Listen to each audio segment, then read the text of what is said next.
Hey, what's up, guys? Jody Dean here. Welcome to the Scream Scene. Tonight we're going to do a little bit of film talk. I got my buddy Francis with me coming in from Canada tonight, fellow filmmaker. It's funny. I met this guy as a supporter.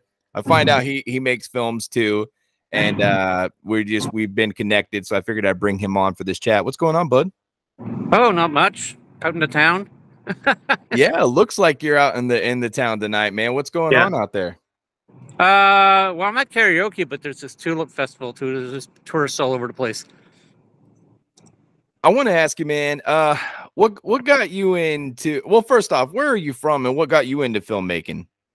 Well, I'm sort of from Canada in general because my dad was in the Air Force. I was a military brat, so we moved around a lot.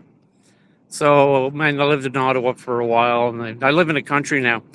So I come in town to socialize. But I wanted to do film since I was a kid. I used to help my friend with his like 8mm stuff.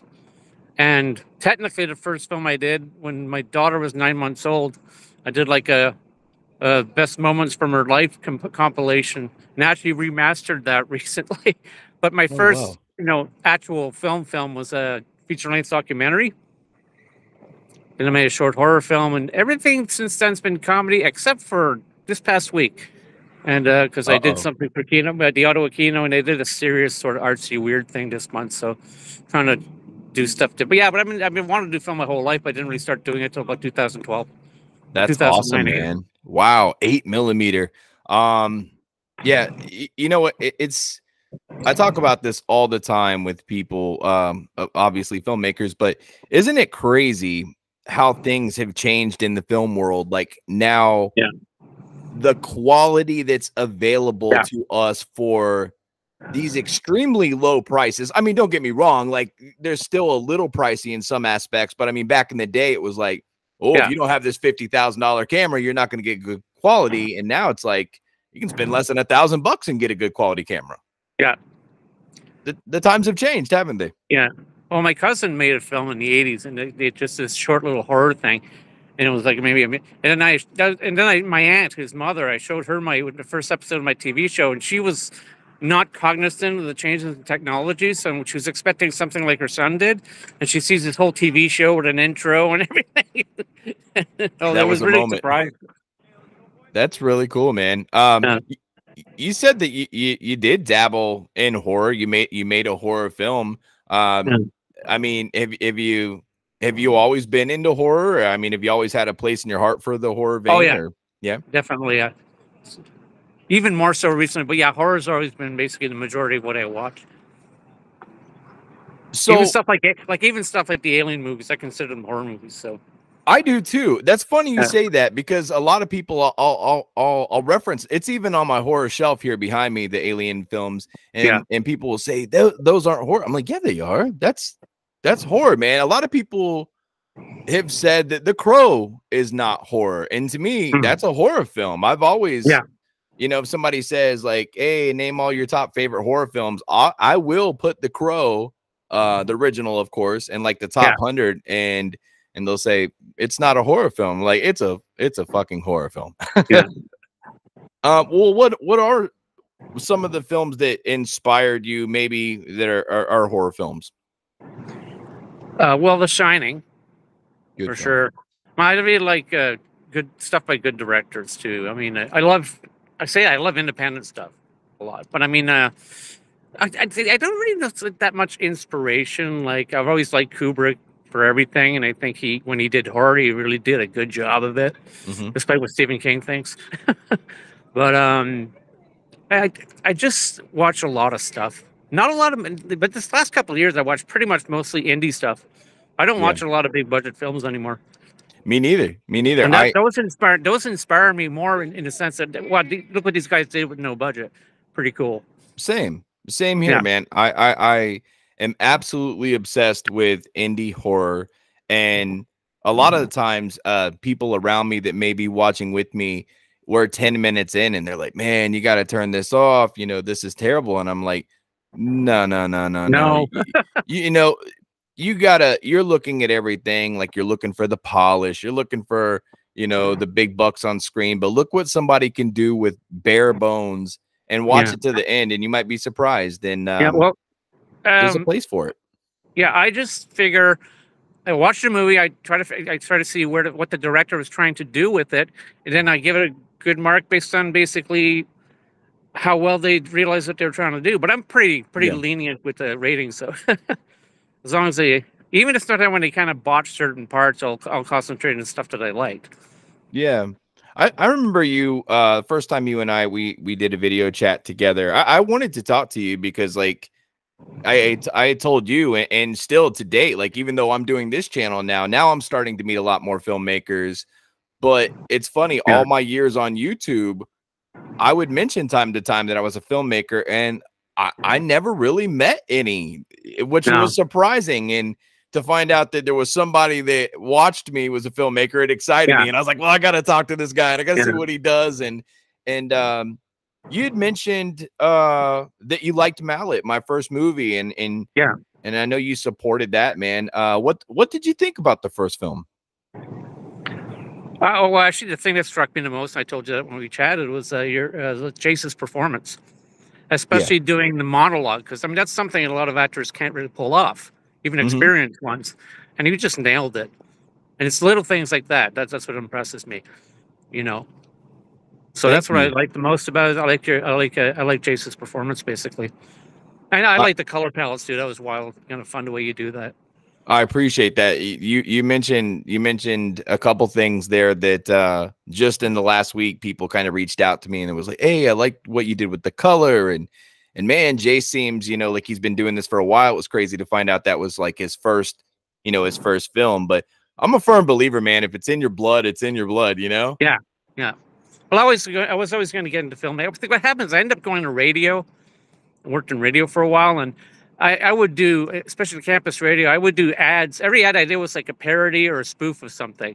So I put a lot of, I mean, somebody would just slap something together. I was always making a huge production of it. I listen to radio now, and sometimes it's like, man, those things were produced when the guy was sleeping. It's like there's no artistry, there's no work into it. I used to make every one of my promos a show. Yeah, and it was all done in real time. Yeah, now everything is so cataloged, man. And I get it, because sometimes, you know, I get busy and I schedule things out too, and I do a lot of pre-recording. Like just today, I've recorded probably 10 podcasts that I will schedule out over the week, because now it's like I'm starting to really take this serious, and it's like, you know, when you're in full blown you know, business mode, you start to have to plan for your weeks. But I do miss how radio was back in the day. I do miss how horror films were back in the day. With, you know, effects have gotten so crazy nowadays. I do appreciate some CGI, but I'm just a sucker for practical effects, and I'm glad to see that some people are keeping that alive. I'm happy to be one of the indie horror people that really, you know, that's so important to me. But we are seeing some guys keep it alive in the indie horror genre, but in the commercial horror films, man, they're starting to look like, I think one thing that I appreciate about practical is it feels like it could be real to some certain extent. But when you start to see the CGI, it's like, I feel like I'm watching a fake movie. I know it's a fake movie, but it really looks fucking fake now. Yeah. Well, it's getting worse now with AI too. That stuff looks terrible. Oh my God. Yeah, no. You know, I think AI has its place, but dude, when it comes to these films, like, I don't know, man. I love the old video games to where I had some pixelization, you know. These new video games, I feel like if the guy's sweating in the game and he wipes his forehead, it's going to come out and hit me in the head. It's just a little too real for me. I don't know. Too polished. Yeah. What's the film scene like in Canada? Canada in general, well, it's quite active. I certainly all that stuff starting in the 80s being made, US stuff being made in Canada really helped the Canadian film. But like you said, with the technology changing, I mean, I'm a member of sort of one community of filmmakers in Ottawa, and we have a monthly festival called Kino, which is actually an international thing, just the Ottawa version of it, where they pick a theme, and then you make a film for that month. and I get to meet a lot of filmmakers that way, and we have meet and greets as well. But I mean, but there's other pockets of filmmakers in Ottawa. We have different communities. I'm like in one, I'm sort of like between two of them, but it's quite active. That's Ottawa's not thought of a place where people make film, but there's a lot of stuff made here. that's good to hear, man. I And the mean, stuff people make for Kino is this, it's such short films. They're just, some of them are just fucking amazing. really, Yeah, yeah. is the horror scene big there for what it is? The horror scene is particular. I don't think so. No, Hmm. it's just I'm used to like small filmmakers. There are big films that are made here, but in Ottawa, you got a lot of stuff like Hallmark films being shot in Ottawa. Hey, my girl loves those Hallmark style films, those Yeah. rom-coms, those yeah, She's I probably get seen a film made in Ottawa then. it. I guarantee you she has. Yeah. You know, one thing that I think that is pretty cool about all the film festivals around the world, well, a majority of them, because you know, right now I'm in the mode to submit. I'm in submission mode right now, man, submitting to all the film festivals, our new film Mallet 2. They will take stuff from anywhere. There are some that are like, if it wasn't done here, we're not going to play it, we're not going to screen it. But I noticed there's like ones in Canada that are like, yeah, we'll take your US submissions. Yeah. That's pretty cool. It's weird. It's weird. I got a friend who's made several feature-length films now, and he has trouble getting accepted into Canadian festivals. Except some in the US and stuff. So it really depends what you make, I guess. I don't know. So yeah, listen, hey, there are tons of film festivals, and I'm noticing that a lot of them, if it's not made right there, even in their city or their county, in most cases, they won't take it. But there are a lot. Like there's one in Italy right now. They're like, yeah, we welcome your submission. There's Cool. so many out there. Yeah. Which is really cool because, you know, not everybody's gonna have the chance to have their movie go to theaters. So by being in a film festival, technically you have that opportunity for it to be seen in theaters. You just might not be able to make it to all of them, right? Yeah. Well, what's cool about the Kino movement, like I said, it's international, is, I mean, right after Kino, you post it up on YouTube like everybody else, and maybe somebody watches it, but you get to show your film in front of a live audience. Yeah. And that's really cool. I'm really glad to have the opportunity to do that, because otherwise I put stuff on Facebook, YouTube, and I don't know. I get so many. I don't get any feedback. So what they do, show the film, you'll react, and then they ask you questions. There's like question period after that. But getting to show your films in front of people and being there while the audience is watching it is certainly very, very helpful. What would you say as a filmmaker has been the hardest thing about being a filmmaker? Would you say that it's just that right there, what you just said, like getting the film seen? It's getting the film made. I mean, I have some challenges. I mean, it's with mental health and stuff, so there's a lot of anxiety, depression. It's hard to cut through it. But that's why having a community that I'm part of helps a lot. Because you get asked, are you doing something for Kino this month? It's, oh no, I'll do one next month. Whereas if I was just on my own, I did my TV series, right? There's 4 episodes. Mm-hmm. The first one came out in 2012. The last one came out in 2016 or so. It took me like several years to put out 4 10-minute episodes. So that's been rough. But something like Kino forces me to do stuff more often, because I just had trouble motivating myself. I have the ideas, but then I gotta kind of push myself to do it.